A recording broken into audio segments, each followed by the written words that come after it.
back to grill some steak here. So we've got our steaks ready to go, rubbed down and marinated. And over here, we've got Jeremy, who's ready to grill. We've seasoned our cooking grates.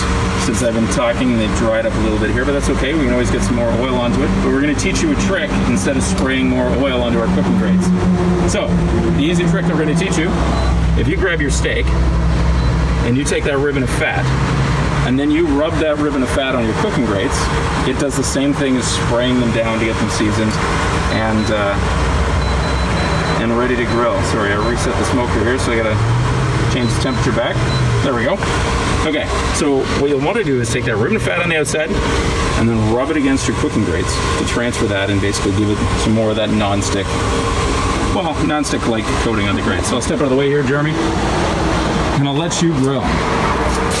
So start with the dry rubs first, and then we'll move on to the marinade. Okay. You see what he's doing? So he just takes the ribbon of fat.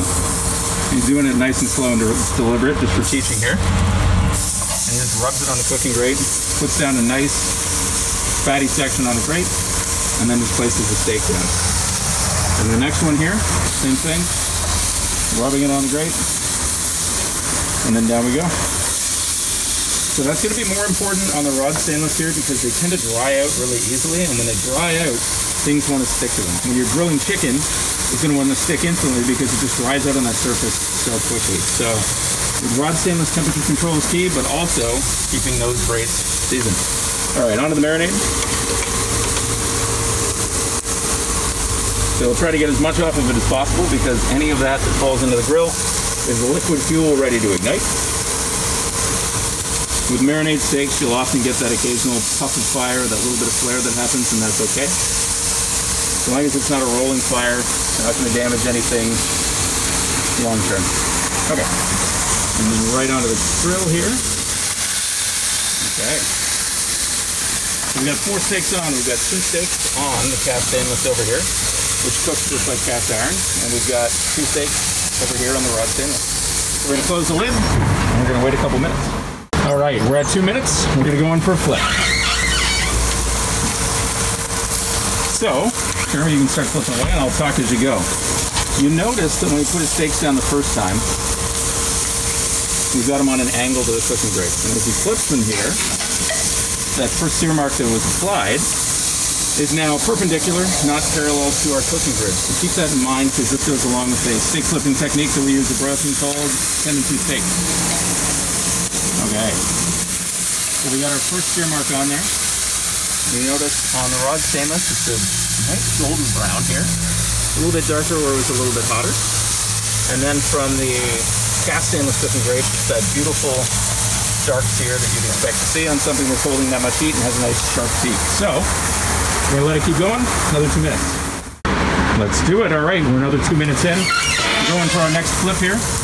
So what we're gonna wanna do this time, since we go with this method called 10 and 2, since we started in the 2 o'clock position, now we're going to flip it to the 10 o'clock position. Flip these things over, and this is what's going to give you that perfect diamond-shaped sear mark. Now what you'll see as he's flipping the steaks here, those sear marks that you had on the opposite side are now lining up perfectly with the cooking grate. So on this second flip, this is what's putting that diamond shape on the back side of it. When you line up that line with the cooking grates, you get that perfect diamond-shaped sear. All right, and we'll close the lid again for another 2 minutes. All right, while we're in between flips here, there's one thing I want you to see, and it's the smoke. When you're grilling, watch your smoke. It tells you a lot about what's going on inside your grill. When you've got this nice light smoke that's loaded with all that tasty vaporization, that's okay. But if this gets heavy and turns black, something on the inside is burning, and that's when you gotta lift the lid to see what's going on. So right now, our smoke tells us things are great, things are grilling, we're good. All right, flip time again. So we've got that perfect diamond-shaped sear mark on the back side. Let's do the last flip on these things, Jeremy. Look at that. Oh yeah. This is Steak-O-Vision. It needs Smell-O-Vision to go along with it. Perfect. So we've got those perfect diamond-shaped sear marks. And now we gotta close the lid and finish them off.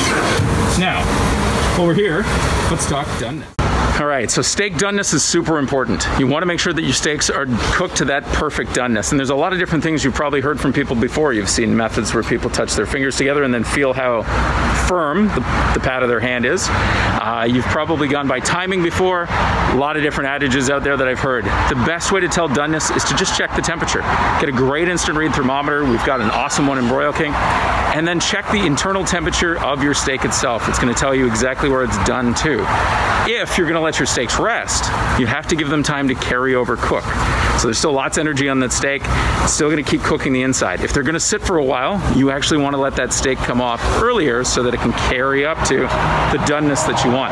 Now remember, if you let your steak rest, it's going to keep cooking, but it's also going to have moisture that's coming out towards the surface, which takes your beautiful crust and starts to break it down. Do you want a great crust on the outside and eat that hot steak right now? Or do you want to let it rest, ruin that crust, and then potentially overcook? So what I'll usually tell people to do is take that steak off the grill, get it onto a plate, and within a couple minutes, someone's probably going to be eating it. All right, so our steaks are off the grill. Now it's steak testing time. So we pulled these steaks off the grill about a minute ago, and because I was fiddling with my phone to get this video rolling. We've got them sitting here, and we've got them, well, resting. I'm talking, they're sitting here, so they're technically resting.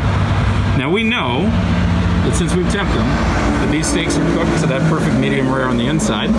And if you're one of those people that wants to check by how it feels, if you were to poke the steak and then feel the pad of your hand, it would probably give you an indication of where that doneness is. Now as they sit here, and as they're warm, they keep cooking.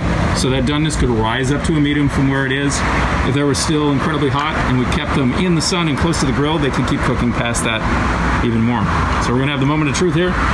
Jeremy, I'll get out of your way. Let's cut some steak. So let's grab, I'd say anyone.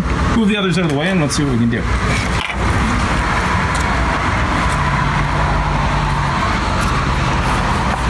It's a chef piece. There we go.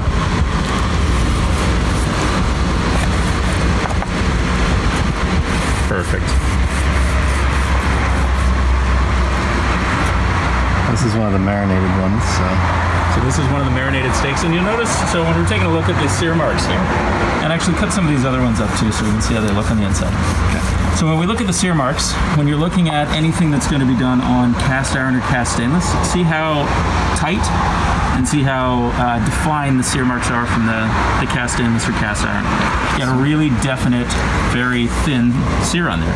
But when you look at the rod stainless, it's got a really good sear mark, but it's wider and it's a little bit more of a golden than the darker cast sear marks. So, neat stuff there. All right, we got lots of good steak coming off here. Yeah. That must be a marinated one too. Perfect. So we've got the two marinated steaks up first there, and then we've got dry rub.